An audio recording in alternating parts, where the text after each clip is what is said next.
You and Bryce and Justice. Talk about Justice to start. I mean, it's not easy, I'd imagine, coming into a new place and kind of getting that respect.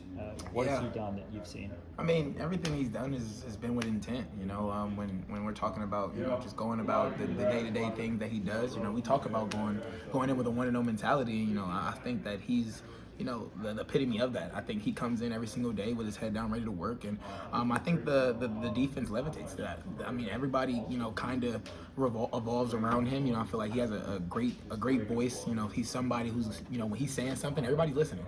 So to be able to see him be able to be voted as a captain, it means a lot, and I'm sure he's excited. You get asked a lot about the offense, right? But you see the defense out there. You see them work. What are some strengths you think on that side? Yeah, I mean, I think just the multiplicity of being able to do multiple things. I think that, Coach DK has done an amazing job on that side of the ball. I think that he does a lot to be able to, help us work a lot of different things as quarterbacks. If our eyes aren't focused, things could get a little shaky if you're not 100% paying attention to the defense. So I think that, they do a good job of being able to do multiple things over there and putting guys in different positions to be able to make plays.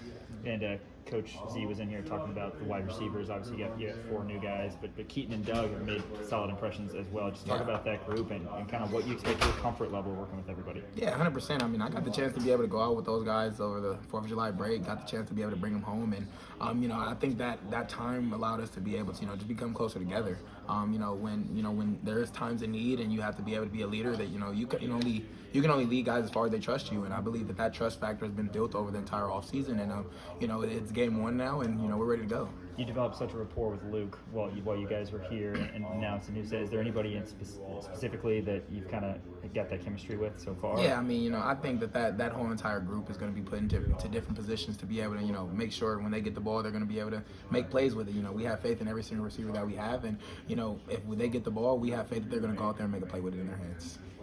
When you talk about making a play, are there any receivers that stand out to you, guys that can go make plays when they get the ball? 100%, all of them, honestly. I mean, you got the chance to be able to see a little bit of the depth chart. You've been able to see, there's a lot of oars on there because we have a lot of guys who are able to go out there and make plays. So I think when the ball does come their way, you're going to get the chance to be able to see them a little bit. Jalon, how excited are you to be able to play in the 2/3 of a brand new stadium? I mean, it's exciting. 2020, we definitely didn't have this around here. But, at the end of the day, you kind of got to be able to stay focused on the main task. We've gotten the chance to be able to be around the whole entire stadium while it's been being built. We got the chance to be able to use the new facilities over this whole entire offseason. But, it's good to be able to have everybody else finally be introduced to it. But for us, we have to be able to treat it like it's another day, it's another game. We have to be able to prepare every single day like it's 1-0 mentality. You mentioned the oars at wide receiver. I'm just wondering, how have you seen Doug and Keaton step up with so many new people coming in? Yeah, I mean, well, for one, Doug and Keaton are our oldest returning receivers, if I'm not mistaken. And, they've been within the offense. They gotten the chance to be able to know everything that we do, and they did a good job of being able to help all the new guys coming in. I think Coach Z told y'all a little bit, there's no selfishness in that room. There are a whole bunch of selfless guys, and even if you're watching film in practice, you get the chance when one receiver scores, the other side of the field receivers over there celebrating with him. So I think we have a lot of selfless guys in that room, and I think it's going to be able to show on the field as well. JD, we used to get a lot of input from Coach K about your preparation with him leading up to game week and things like that. How's that been with Z? Obviously, you guys have a deep relationship too. 100%. I mean, it's been great, honestly. There's a lot of input that he asks me about. I think he allows me the ability to be able to go out there and, especially during 2-minute drills, or if we're talking about, plays in certain situations down and distance. And he does a great job of asking me, how I feel about certain plays. Does a great job of asking me if I was in this situation, what would I want to run. And I think that just goes with the comfort level that, me and him have with each other, especially going into our 5th year with each other.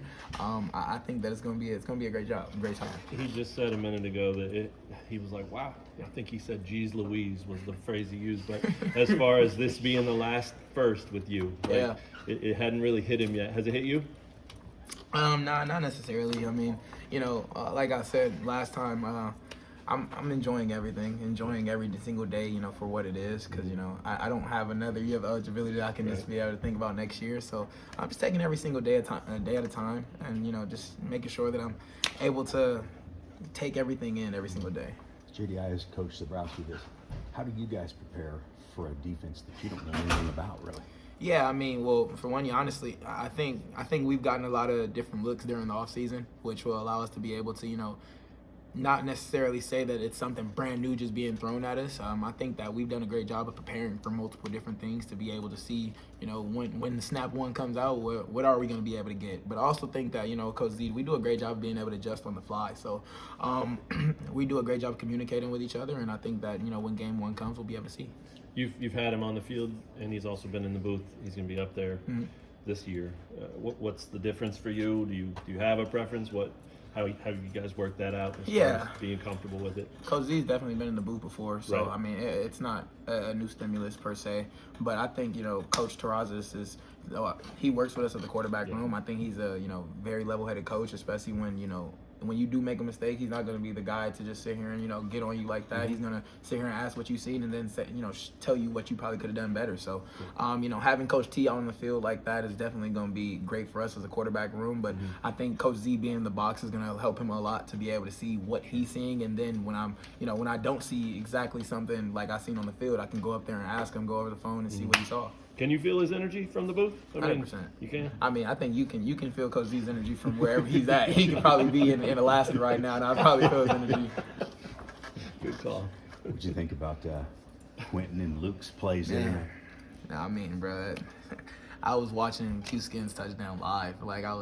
My godbrother told me he was in the game while I was playing the game, and as soon as I got the first drive, I got the chance to be able to see his second catch, and then, if I'm not mistaken, he had 4 targets for 4 receptions. And when he lined up that slot in the red zone, and I seen the man coverage, I was like, I've seen this before, so let's kind of see how it goes. He ended up running a corner route, and I didn't get the chance to see his full route because it was off the screen.